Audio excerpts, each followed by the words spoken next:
The Epstein files change everything. And if you've read them, even pieces of them, something inside you's changed. You felt it. It's that uncomfortable feeling you get in your gut that tells you this is real, this happened, and the world you thought you understood just got a lot darker. Now, I know a lot of you have been following this story for years, and for you, these files are confirmation of what you've probably already suspected. But for millions of other Americans, this is brand new. This is the first time they're seeing names, dates, locations, flight logs, and they're realizing that the most powerful people in this country were involved in something that most of us can't even wrap our heads around. No, we're not talking about a political scandal. We're not talking about some controversy. We're talking about the abuse, the trafficking, the torture, and yes, the murder of children by people whose names you know. People who are very powerful in this country. People who shape the culture that your kids grow up in, that my kids grow up in. And here's what makes it even harder to stomach. While the average American is working 50, 60 hours a week just trying to keep the lights on, while you're skipping your vacations, you're cutting back on groceries, stressed out about rent, utilities, etc., these people are living in a completely different world, a world of private islands and private jets with absolute impunity. A world where they can steal, launder, blackmail, and do things to children that I can barely bring myself to say out loud. So, what do you even do with this information? I mean, when you see something like this, something this disturbing, you really only have a couple of options. You can try to look away, push it out of your mind, get back to your routine, pretend you didn't see it. Or you can do what I think most of you watching this are wired to do. You dig in, you start asking questions. But once you start asking questions, you can't stop. Questions like, who did Epstein actually report to? Because this guy was not operating alone. He wasn't the top of the food chain, so who was above him? Why does his name keep showing up next to the Rothschild family? What's that connection? Why do so many famous, powerful, successful people do such horrific things? Like, what would compel someone who has everything to participate in something like that? And here's the one that really gets people, really gets me. Why does Satanism or Luciferianism or whatever you call it, why does that keep showing up over and over again? In the symbols, the rituals, the testimonies of survivors. Why? And then you take a step back and you look at the names on that list and you notice something. These aren't just random, rich, wealthy people. These are people who represent virtually every major institution in our society. Education, media, technology, politics, law, entertainment, banking, every single pillar. So when you look at all that together, all of it, you stop seeing isolated incidents. You start seeing a web, an intricate, coordinated web of corruption and blackmail and control operating at the very top of our society. And Epstein is just the tip of the iceberg. Now, to help you understand what that iceberg actually looks like, like beneath the surface. I recently sat down with a woman named Max Lowen. You can actually watch the full interview in the description link below. So Max is a survivor of satanic ritual abuse. And what she lived through makes Epstein's files look like a footnote. And as she told me, Epstein was just one, not even a very high level, broker of children. That the operation goes much, much deeper than one man with a private island. And it's much darker than using children just as blackmail puppets, as bad as that is. So listen to how she describes it. She also gives a little bit of her own background here. I'll warn you though, this is really, really dark. So just know that going in, it's hard to listen to. Epstein is the tip of the iceberg. He's one not even very high level broker of children. He wouldn't have been responsible for trafficking them. That would have been the CIA and all of their affiliates. Where I was trafficked and put through satanic rituals and tortured is in the Vatican, and a Jesuit facility that's under the ground in Rome. So I would be in the facility, I would be put through different experiments, various forms of torture, things like electric shock, extreme temperatures like being put in a freezer, all kinds of bodily harm.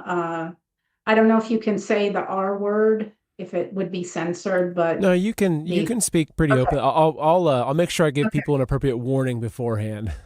Yeah. Okay. So, rapes, being kept in cages and isolation, being starved, being forced to make impossible choices. Like I had to decide whether one person got killed or a different one got killed. And if I wouldn't choose, then they would both be killed.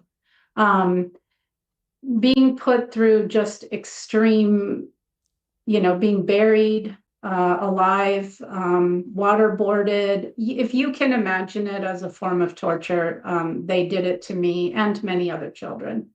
I was forced to watch the torture and horrifically brutal, slow murder of animals, other people. They have an altar there and they sacrifice children. So first they brutalize them so that the adrenaline is secreted in the blood. And then in a ceremonial fashion with a special knife, they cut them open while they're alive. The blood is collected in these chalices, it's drunk. There would be people in attendance that you would consider VIPs of everything religious, actors and actresses, corporate CEOs, anyone, any kind of who's who in the zoo type people.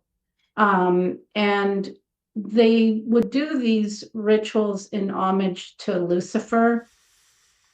I know that's heavy, but here's why I'm showing you this, because what Max describes about who's behind all this, the actual power structure of this world, it lines up perfectly with what the Epstein files are showing us, just on a scale that most people aren't ready for. And to be honest, it's also a level of evil I think most people aren't ready for yet either.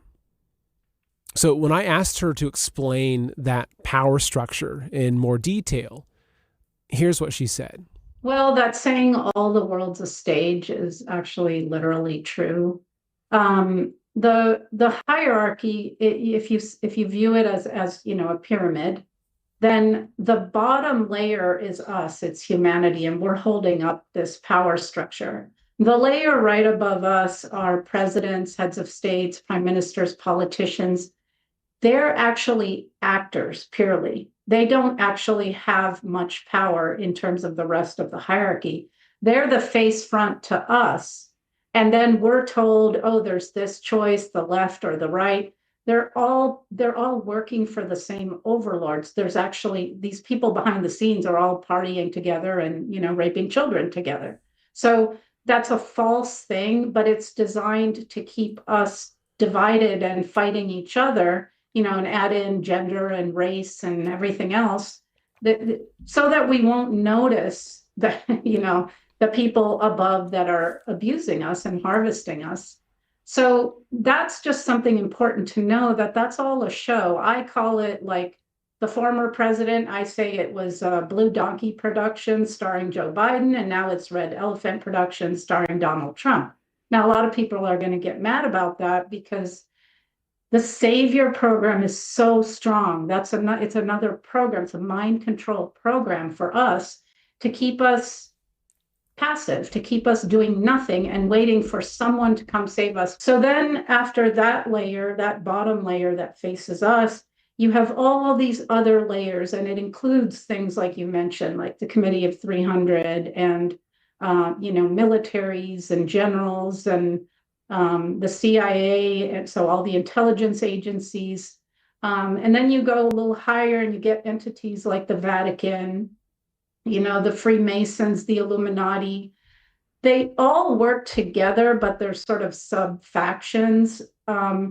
The entire world is basically run by a satanic cult. They're psychopaths, they're pedophiles, they're parasitic. So they harvest us physically, etherically, spiritually. And so at the tippy top of the pyramid, and this is going to sound, we're already in crazy land for some people with what's released in Epstein, so I'll just go there, but they're not human, okay? So these are interdimensional beings that have come to this planet, that have taken it over, and they are dark, they are evil, and so they are patriarchal. So they have created everything in that image, and then the whole hierarchy is completely compartmentalized. So different rungs have different tasks and things that they do, and they have different amounts of the big picture. And right below that tippy top, and still above all the things like the Vatican and the Freemasons or whatever, are covens, believe it or not. So practitioners of black magic, that's a big part of the control structure. So that ask me more questions, but that's basically the hierarchies. Did you catch that? The bottom of that pyramid, right here at the very bottom, that's us. We're holding the whole thing up. And the layer right above us, the presidents, the prime ministers, the politicians, they're not running anything. They're just the front. They're the actors. They're just the low-level pawns, and their job is just to keep the masses distracted and focused on fighting each other. Now, the scary part, though, is what's above them, right? Militaries, intelligence agencies, secret societies. And on top of that, well, I think she said it pretty bluntly. The entire world is basically run by a satanic cult. Let's let that sink in together. The world is run by a satanic cult. Perhaps that's why the world feels like it's going to hell in a handbasket. But she goes into more detail about this. Watch here. Every institution that we have on this planet, everything has been either created or infiltrated by this cult. So that's why no one's getting arrested, because they control the military and the police and the justice system. And so, for example, the medical system, we used to have real healing like herbs and energetic healing. And then the Rockefellers, which are one of the bloodline families, that's a layer in that hierarchy as well. They created the allopathic medical system deliberately to slow poison us and slow kill us, profit off that process, and then shorten our lifespan and kill us prematurely. So that entire system, this is hard for the human to grok because we've been taught to trust these people. We look at them as like our parental figures, benevolent, and they're not. They're actually as a good example, the medical and pharmaceutical system are designed to harm us by its inherent design. See? So, then everyone knows the food is toxic, the water is fluoridated, they spray us with chemtrails. Like, these people, they worship Lucifer, they worship dark demonic entities. They are a death cult. They also need us because they're parasitic. Now, here's where I need you to stay with me.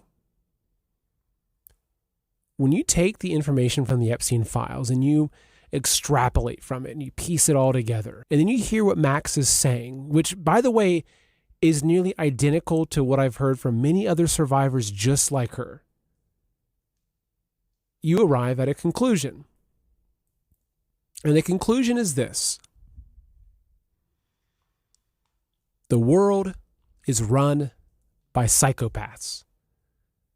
Not careless people, not misguided people, evil people. People who worship darkness. And as Max said, those people consider us cattle. Let that sink in for a second. I know how that sounds. It sounds almost insane to someone who's hearing it for the first time. But just look at the evidence. Follow the threads. Because when you actually accept just the possibility that this might be true, suddenly everything starts to make a lot of sense. This is why they're poisoning our air, our water, our food. It's not by accident. It's not through negligence. It's by design. This is why the pharmaceutical industry, which is supposed to heal us, is slowly, systematically making us sicker. Max said it plainly. The system is designed to harm us by its inherent design.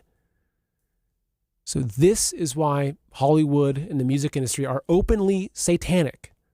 Like, openly satanic. They're not even hiding it anymore. They don't even feel like they have to. This is why they teach children evolution. We came from monkeys. There's no God. We're just animals. They want you disconnected from the very thing that gives you power. This is why the true history of the human race has been hidden from you, rewritten, buried. Because if you knew the truth about where we came from and who we are, you'd never comply. You start to see it. These people don't just have influence. They control everything. They shape your entire worldview from the day you're born. The schools, the screens, the stories, the systems. As Max said, every institution on this planet has been either created or infiltrated by this cult. That's why no one gets arrested. They control the military, the police, the justice system. Look, they're not going to arrest themselves. And once you see it, though, you can't unsee it. You'll never watch a movie the same way. You'll never listen to the news the same way. You'll never look at a political campaign the same way because you'll see the strings. Now, this next part, it matters more than everything I just said. So we've been told our entire lives, especially here in America, that politics is the answer. If we just elect the right person, everything gets better. That the system works, we just need to use it right. And every 4 years, we fall for it again. The same story, the same promises, the same disappointment, the same blame on the other side. But one of the most powerful tools these people have, it isn't blackmail, it isn't the money, it isn't the secrecy. It's this. It's getting us to fight each other. Think about it. Left versus right, black versus white, straight versus gay, vaxxed versus unvaxxed. Max nailed it in that interview. She said the division left, right, gender, race. It's all designed to keep us fighting each other so we won't notice that the people up above us are harvesting us. They have intentionally built a society that runs on tension, on division, on hatred, on entire groups of people despising, even wishing death upon other groups of people. And why? Why do these people think like that? For one reason. Because they were programmed to. We were programmed to. We didn't come up with that hatred on our own. It was put there carefully, deliberately, almost surgically.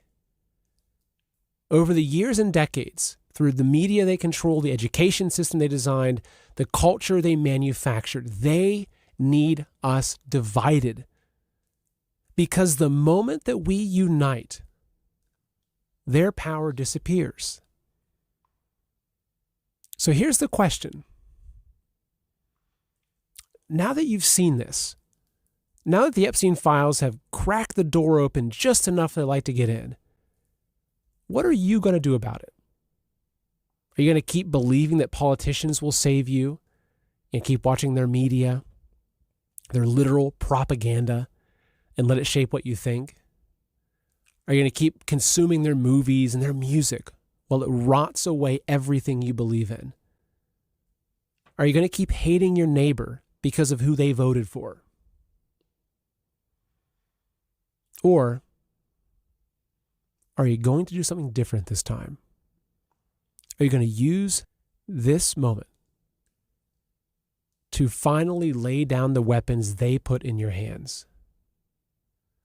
To stop fighting the people they told you to fight?